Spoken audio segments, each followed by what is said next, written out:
Yeah, before this starts off, I would like to say that Screenium was really stupid and decided to record the Word document rather than the actual video interview.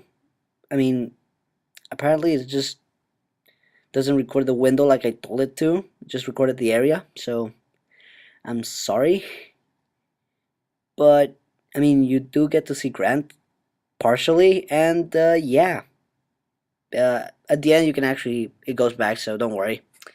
But yeah, sorry for the error. Um, my bad.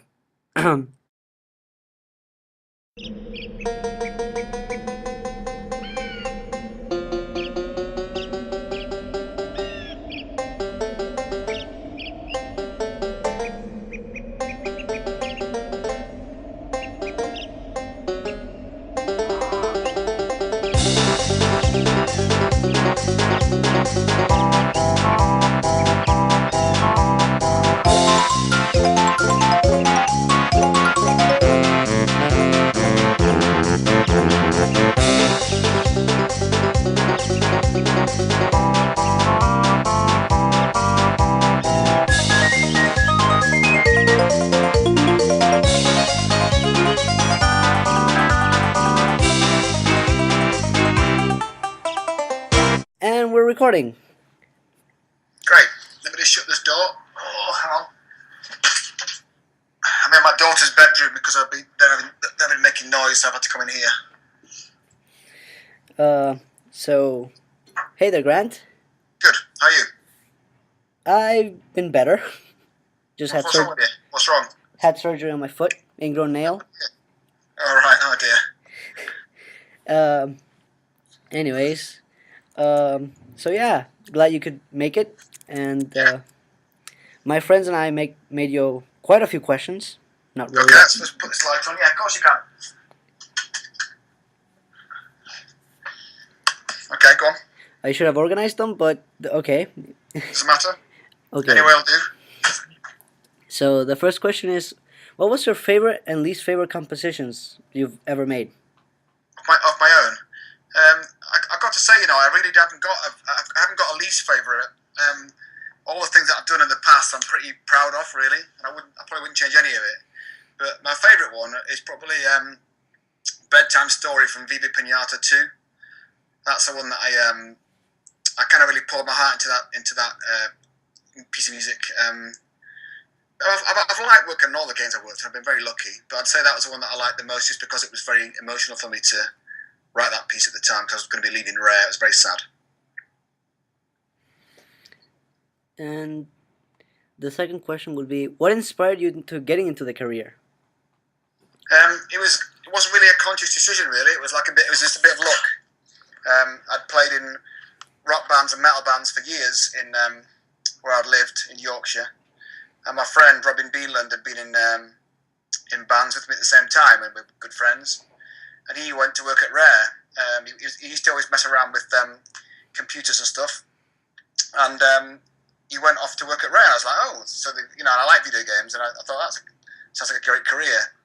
So the bands that I was playing for kind of all ended up falling to pieces, as they do. Robin Beanland said to me, why don't you try and do what I'm doing? So he recommended me buying some gear. I bought an Atari ST computer and a synthesizer and bits and pieces, and I tried to write tunes for games, and I sent 5 cassette tapes off to Rare over the course of a year and never heard a thing back. And then out of the blue, I just got a letter saying, please come for an interview. I went down on the Friday, and got a letter on the Monday morning saying you got the job. So it was all a bit surprising, really. I wasn't planned at all. Yeah, that's awesome. It's pure luck. Is there anything in particular that inspires you for your music? Well, I think at different stages of my career, I've been inspired by different things. I think at the start, I was very Danny Elfman kind of inspired. I liked him an awful lot. I think since but later, and I like John Williams, but I think I like John Williams a lot more now. He's kind of my main influence, as I said. I don't really listen to many games guys. Well, nobody really. Not because they're not bad, just because I just don't listen to them. I don't know why. So I've really sort of listened to. I mean, really, it's John Williams most of the time. I like sort of I like people that write a good tune. You know, that's what I like the most of all. So people that write tunes are the ones that I listen to more than anything. So John Williams, Alan Silvestri, Jerry Goldsmith, Danny Elfman, people like that. It's still those people. They're still similar people. I've still got some classical heroes too that I listen to, like Elgar and Vaughan Williams. But I'm a big metal fan, so I still like Judas Priest and Iron Maiden and all the rest of it, and Van Halen and all that stuff, Pantera. I've got this kind of strange thing where I'm either completely metal or the other way, which is a bit classical, which is a bit strange. Nothing in the middle, really. That's how I am. I would say I have similar tastes, actually. All right. If you were able to go to the past, would you change anything to what you've done in your life? I'd probably get into games sooner, I would think. That's what I'd probably do, because I kind of got into games in 1995. I think I would have liked to, if I could have got in a bit early, it would have been better, but I didn't really have any inclination, really, so that was a bit one of those things. I guess that maybe. I don't think I'd change anything, really. I think that, the circumstances of my life have led me to be at this point right now. And although I'm not completely satisfied, because you never are, I think it's all right. I'm doing all right at the moment. Let's wait and see what happens next. And here's a very similar question, but if I were somehow to travel back in time and meet you as a child or a teenager and told you what you've become right now, would you have ever believed me? No, certainly not. I mean, I never once for a minute believed that I would be well, for one, I never thought I'd ever get a job. I've been playing in bands for 11 years. I left university in 1984, and I played in bands for 13 years, really. 11 years. And I thought I'd just do that forever, like scrape a living, sometimes making money, sometimes on unemployment. I wasn't particularly doing very well, but I kind of got by. I never thought I'd be able to afford to buy a house or anything. I thought it'd be either I'd be in a band or I'd be a tramp. That's what I thought. So to get a job that, writing music, and not only that, but to, for people to like what I write would be amazing. I still find it amazing to this day that people like what I write. Never changes. Well, you make very good pieces. That's very kind of you to say so. And what would be your favorite instrument? I spent all my life playing trumpet, really. So I played trumpet since I was like 6, and I went to university and majored in trumpet. But guitar would be my favourite instrument. I mean, I was a self-taught metal guitar player from the age of 11. So that would be my thing I'd choose to do. I like that best of all. Although I must admit, I don't play much these days. I used to play every day, all the time, never stop. I did all the Van Halen stuff and all that kind of nonsense. That's what I used to really enjoy doing. And I guess I could probably still do it for practice. Yeah, I'd say guitar. Nice. My cousin. Electric metal guitar. My cousin also likes guitar, and yeah. I even have a trumpet for myself. All right. Haven't played in a while though. No, me neither. Anyways, could you describe me the process of making a song like Treasure Trove Cove or any other song? I don't have any kind of magical formula. I get asked that quite a lot, actually. I don't have any kind of magical thing where I'll sit in a darkened room and wait for the hand of the Lord to hand me a song. It doesn't really work like that.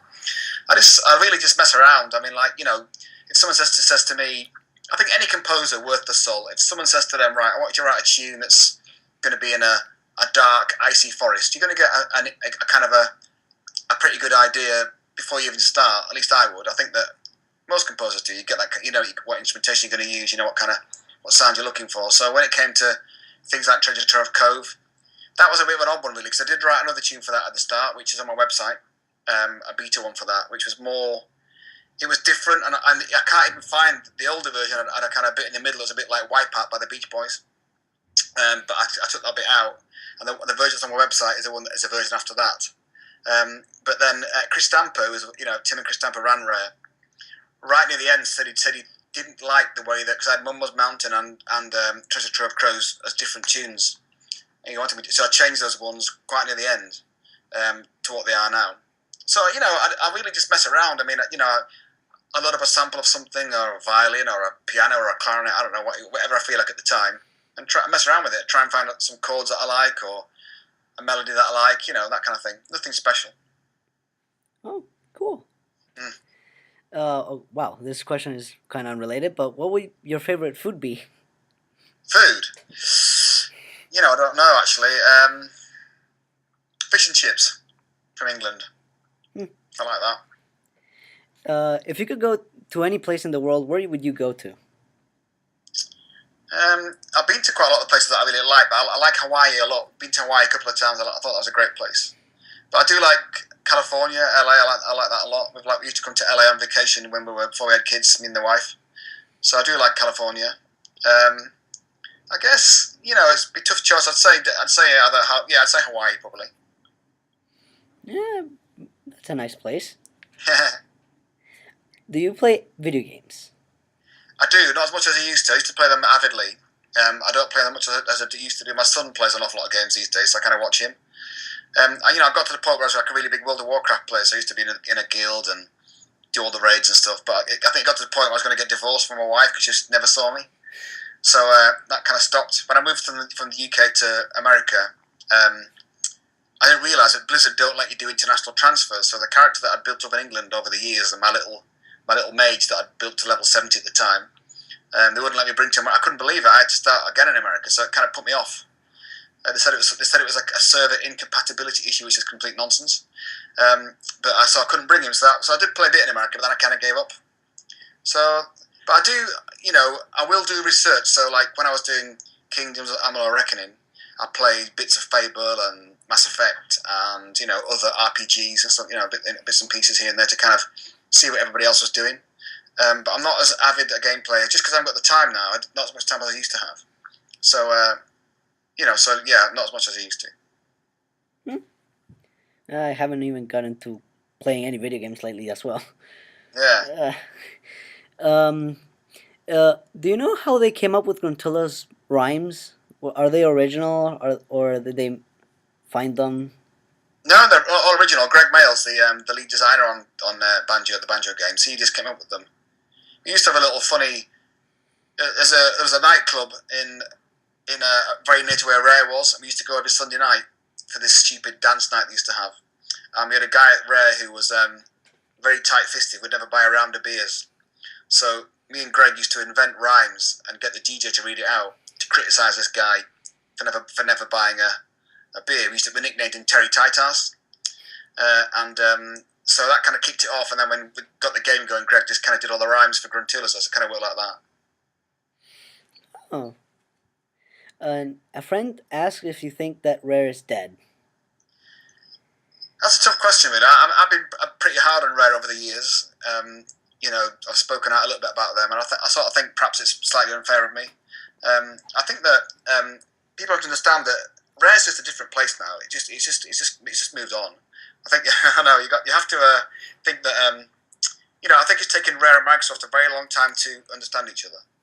And in the cold hard light of day, Connect Sports 1 and 2, like it or not, have sold 8-9 million copies, which is quite a lot of games. So in Microsoft's eyes, Rare have become a success because they've made lots of money out of those Connect Sports games. And it may not please all the old fans of Rare, but maybe Rare's got lots of new fans. So personally, I'd like to see Rare make a Banjo-Kazooie or a Perfect Dark or anything from the old days. And I guess maybe they will one day. I don't know, but I'm guessing that they're going to be stuck in Connect land for a little while. But a lot of the people that when I was there that made those games when I was there are not there anymore. A lot of them have left. Quite a lot really. So I guess it's a new staff really there. So I think the new staff are trying to make their own mark in the video games world, and they're trying to make their own stuff. But I'd like to see Rare do some of the old stuff again. It would be great. So would I. Yeah. What would you say is the hardest part of your career? Well, so far, when I first moved to America, Big Cheese Games nearly went bust in the first 6 months. That was pretty hard. I didn't like that very much. And then Kurt Schilling bought us, and then we went bust again after that, which wasn't very good either. I was very fortunate to get some work from Zynga doing Cityville 2, and then I moved to LA. So that's been all right. But I don't think nothing's been hard. It's just been sometimes unfortunate circumstance that's not been very good, I guess. Is there by any chance any subtle errors in your compositions, like you actually misplayed something but it comes out well, so just let it play like that? No, I'd say I'm a bit obsessive like that. I like to get everything harmonically correct. So I would hope that there are no wrong notes in my music. I'm really funny about things like that. I like to make sure that every note fits into the chord sequence. So if it doesn't, I'll change it so it does. And even if I've written a melody that I like, if it doesn't fit into the harmony somehow, I'll change it. And I won't like it as much, but I won't let it. I can't have it not be right. So I think because I'm classically trained, so I think I'm very conscious of the kind of all that harmony stuff. So I can't let it go. Well, I believe in my music there's no wrong notes. You may find some, but I don't think there is. Looking back into your early work, would you change anything? Not really. I'm a really bad polisher. I'm good at my best bits are when I like writing the chords and the melody. That's my best thing that I like to do best of all. And I don't really like the polishing part very much, so I'm not good at that.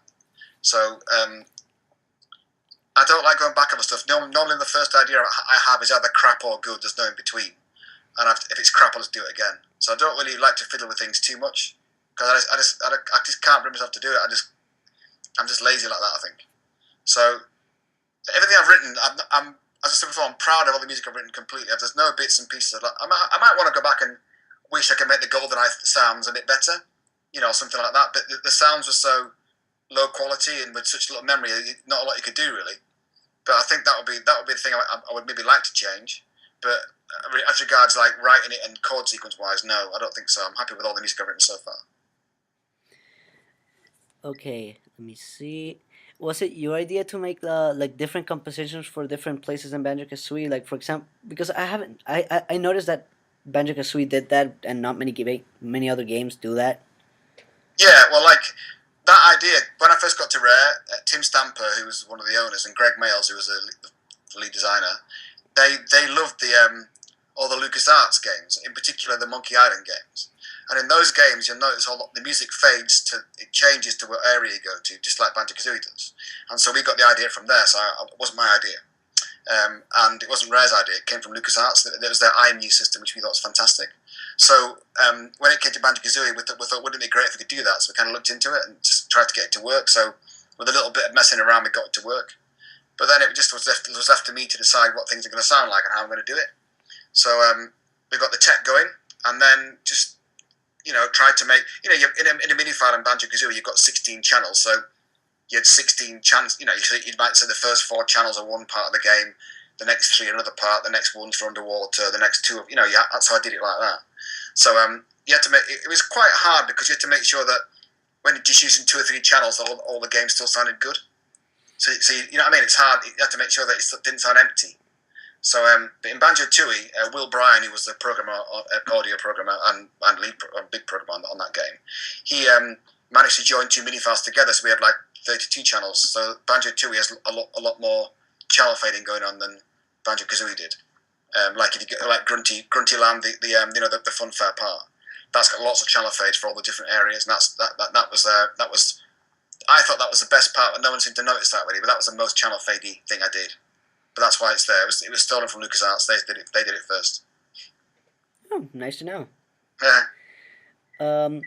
I always had this question when I was little, and now that I even replayed and beat Banjo-Tooie and Banjo-Kazooie again, I still have this question: what's up with the like game character name and then last name thing, like Grant King Cole Kirkhope? It was just funny. Just something that we all thought was funny to do. Greg Mayles did it for all of us, so there's no real. I guess it was we just did it for a bit of a laugh, really. There's no kind of hidden meaning to it. It's just a bit of a laugh. But I was the oldest guy in the team, so that's why I was old King Cole, I guess. But it was like there was just a bit of fun. Oh, now I know. I've never heard of any, but is there any compositions where you actually fully sing? No, but there was when we did Dream, before which turned into Banjo-Kazooie. We had a song in that game, and Captain Black Eye sang this song, which I loved it. We all thought it was great, but I just cannot find it anywhere. I've looked for it, and I mean looked for it for years. I'd love to put that on my website. It was a really funny song. It was Captain Black Eye singing about his pirates and all the rest of it. And we had the chorus was sung by the Black Eyed Chorus, which is all the guys from the Banjo-Kazooie team singing it. It was a really funny song, but I just cannot find it. I don't know where it is. I can't find the samples. I can't find anything. So people will never hear it. It's a shame because it was a fully sung. I didn't sing on it, but it was a great. I thought it was a funny song. We did a good job on it. Wow. Yeah, it's a shame. Well, it's lost in time with many other things. It is, yeah. It's a shame. Yeah.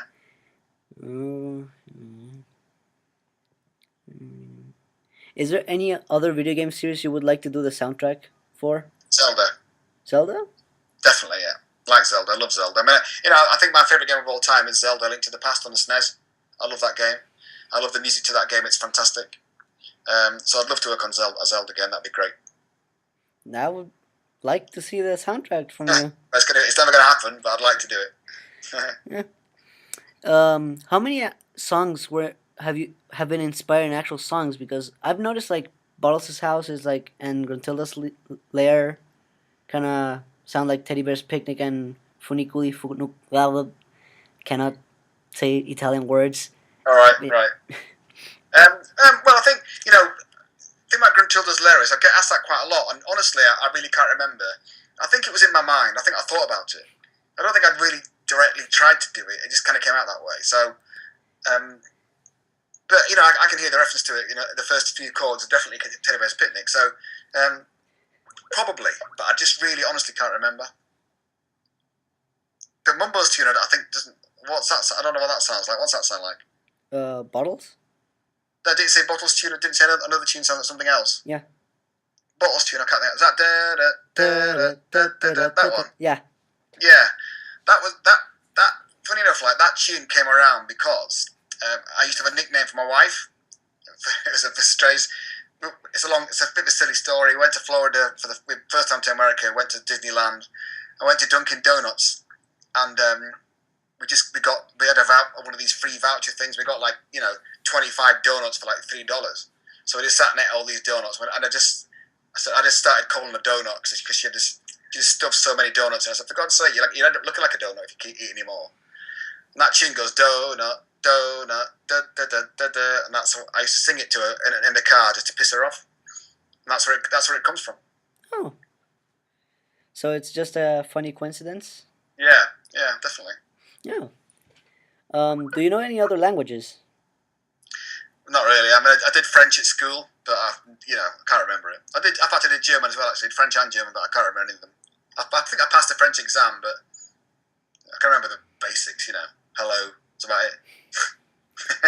I think my cousin's having the same thing going on. Right. What was your inspiration while composing the Perfect Dark soundtrack? At the time, I was thinking about the X-Files, because the X-Files was really big at that time, and I liked the program. And it wasn't so much the music of X-Files; it's kind of the way it felt. I liked the atmosphere of the whole show. So I tried to get some of that into Perfect Dark. You can't really hear it, but it's what was in my mind at the time. I wanted to write something moody and dark. So I'd done quite a lot of broad appeal titles by that point. So it's nice to get a chance to do something dark and moody. My favourite tune from that game is definitely Chicago Stealth. That's my favourite. And I wrote that before I got to Rare, a long time before. When I was messing around in my bedroom writing tunes, I wrote that ages ago, and I kept it. And I used it for Chicago Stealth. And it's got that, and the drum pattern in that piece of music it's by Lars Ulrich impersonation from Metallica. So the bass drum and the kick snare. I thought I've tried with that Lars Ulrich. Oh, sweet. Yeah. So, what other hobbies do you have?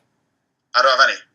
I think the funny thing about that is that I talk to Robbie Beelan about this all the time, that before I was working in games, writing music, my hobby was playing metal guitar and metal bands. That was my hobby. Playing music. That was my hobby all the time. I did it all the time. Played every day. Played every night. Played till I fell asleep. But once that hobby became my job, I sort of stopped playing really, which is bizarre. So I don't play at all really. When I think of the years I spent trying to be a good guitar player and all the rest of it, and I just don't play anymore, and it just gradually phased out. So I don't play anything now at all. I don't play music hardly at all. I listen to music in the car. Listen to the radio a lot. I play John Williams in the car most of the time, or listen to the radio. That's it. But I don't play anymore really. Sad, but I just don't do it. Happens. Yeah. Do you ever find yourself humming along to a tune you ever composed? Not very often, I've got to say. sometimes I think when you've written something, it's not the same. Like sometimes I always think to myself that you know, like some people really like my tunes. The odd here and there, and I always think that I wish I could like them as much as they do because I just don't.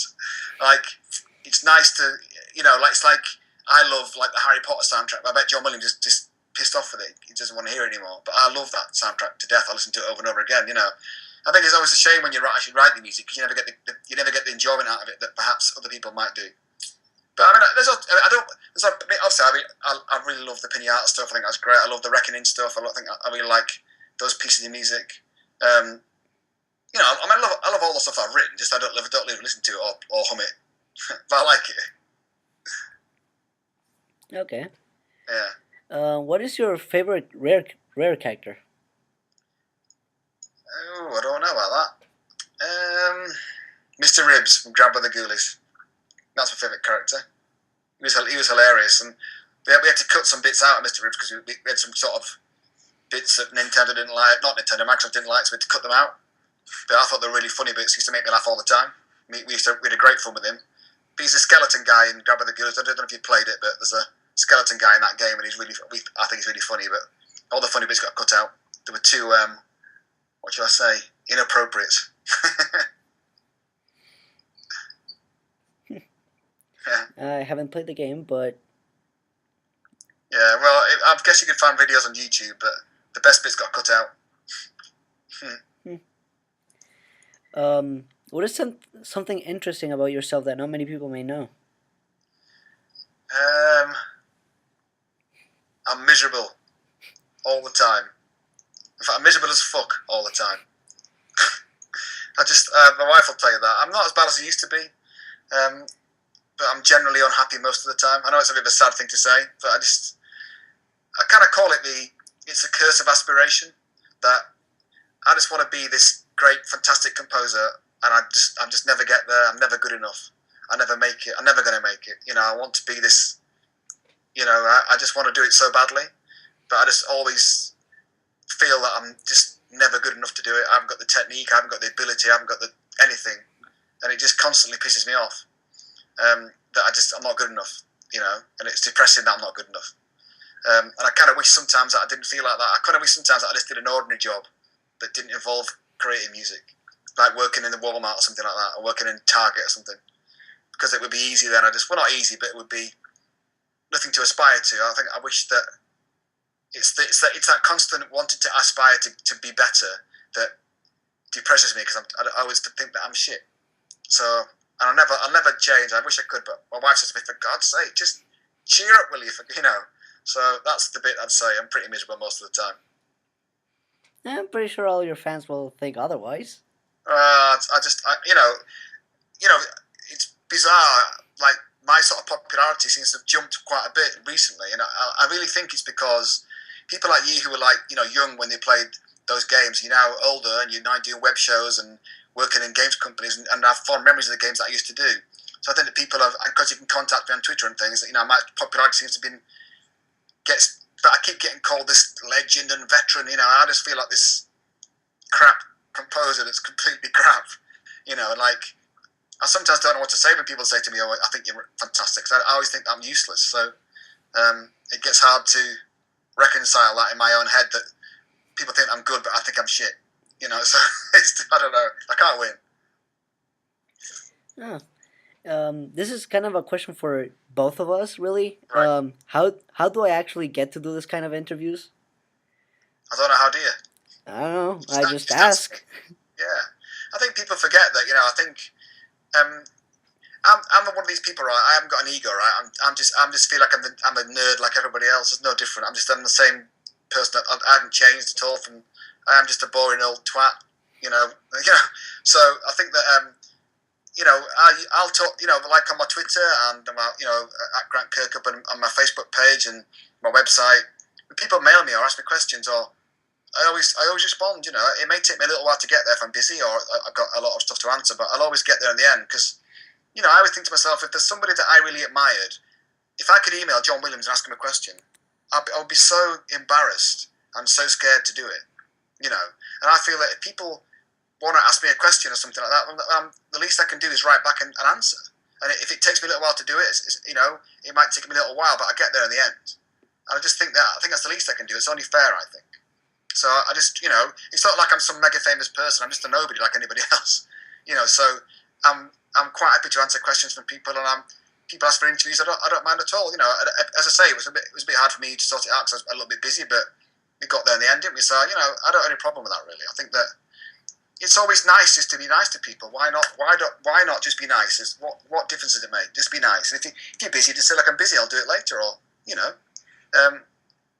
that's just the way I feel about it. And I always think that I'm so humbled by people who want to talk to me or mail me or whatever. It's I can't believe it. For me to write some, I always say that for anybody, any artist, if you're an artist or a painter or a photographer or a writer or a musician or a composer, for anything you make. If even one person liked it, if I wrote a piece of music and just one person liked it, that is still amazing. There's something that I've thought in my head, somebody else can get it and like it. I think it's just a fantastic thing. So the least I can do is be courteous and be nice to people. That's what I think. I always think that, and I think everybody should be the same way. That's what I say. Yeah, I agree. Yeah. And for everybody watching, what harm does it do? And for everybody watching, we don't bite. That's right. Just ask. Okay, and the last question is, I was playing Banjo-Tooie. I was in Pterodactyl Land, and I was flying over Mumbo's hut, and I noticed the structure of the area looked a lot like a penis. All right, yeah, I've seen those. I tell you what, there's lots of things in our games like that. It's just the way it is. It's all over the place. I think we used to try and get away with what we could, and if Nintendo didn't find it, we just leave it in there. But they used to complain about the funniest things. That thing where I said thank you in the graveyard. They thought it was fuck you forever, and so for God's sake, am I really going to say fuck you in the middle of a kid's game, But we used to try and get things past them, like Mr. Ribs and Grab by the Ghoulies. We tried to get things past Microsoft, but they spotted some stuff in Grab by the Ghoulies. There's quite a lot of other stuff in Grab by the Ghoulies that's not very nice that they didn't spot. Like, that when you go into, there's an area in Grab by the Ghoulies where we have to fight I forget what it's called now, the Hunchback, and there's tins on the wall. They've all got strange names that no one noticed. It's like loads of stuff like that we used to put in the games and just hope no one saw it. So uminaka it means knackers in the UK means your testicles. Means your balls. So uminaka is ouch my testicles. No one spotted that, did they? So there's loads of stuff everywhere. I'm sure it's all been found by now, but that's one of them. Yeah, definitely. Yeah, I love playing back those games just to find those. Yeah, it's I think that the people that want to search for it, because you got to think kids playing the game are never going to spot that.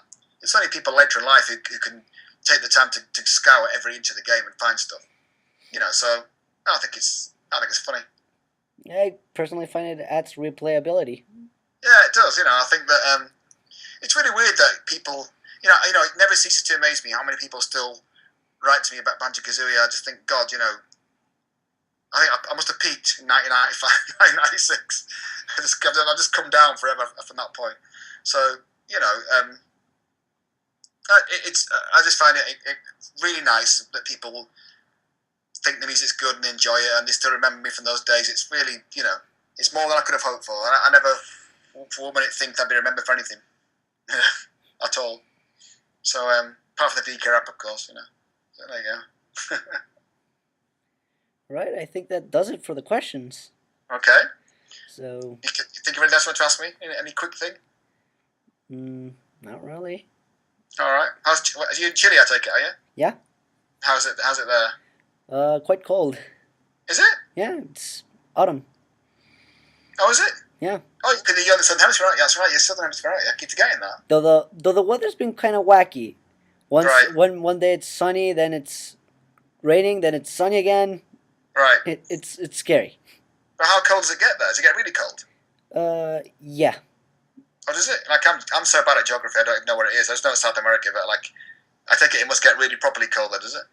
Yeah, it kind of gets cold, especially in winter. Yeah, well, I guess because I've moved to LA now, it's it's a bit. It's not that cold in the winter, really.